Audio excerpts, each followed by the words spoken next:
do not play it. You know, so that's why I feel so sorry for these guys, because you know, we see guys go into those situations like him, and he's also the second coming of Bobby Shmurda. I don't know if y'all remember, Bobby Shmurda was also out of New York, who was also doing videos, you know, toting guns and being gangster, who also got years in prison.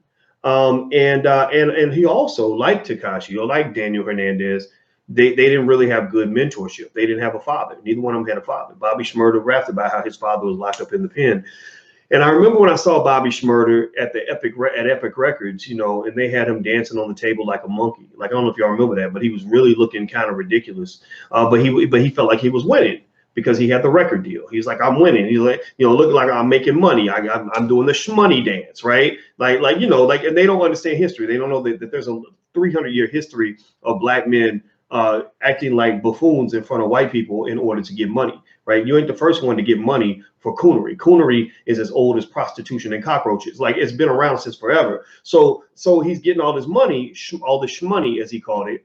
And what also happens is the money and power, shmoney, sorry, not money, he was making shmoney. I make money, he made shmoney. So when you get shmoney and power, it can become, it can intoxicate you.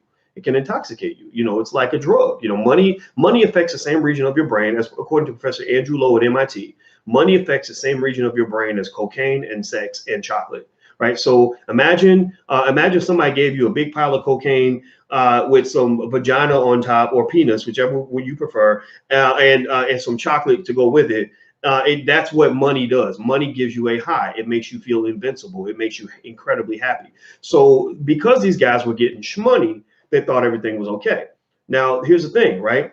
This is where OGs are important. This is where having a father figure is very important. This is what these poor young men did not have. Remember, does anybody remember when Tekashi 6ix9ine went on the Breakfast Club?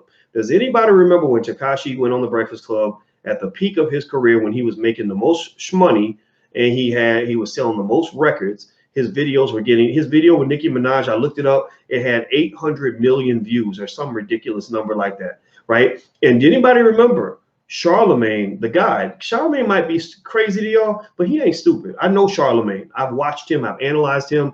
13 years ago, I gave Charlemagne a copy of my book, What If George Bush Were a Black Man, on the Wendy Williams show. And he said, I'm going to read your book. And I was like, yeah. Everybody said, you know, people just say that. Like, I met Damon Wayans. He said the same thing. I want to read your book. I'm like, yeah. Oh, sure. Yeah. Here you go. Yeah. Good luck reading. I don't believe it, because I know people are busy. Charlemagne read that book. He really read, and you read my book, you're not going to be you're not going to think like a normal person. You're going to see things in a whole different way. So Charlemagne was just talking to Tekashi, like, you know, like as an older brother, and saying, this ain't necessary. You know, you ain't got to keep it gangster like this all the time. At that time, Tekashi had a tour called Test My Gangster, right? Test My Gangster, right? And a smart person understands what that means.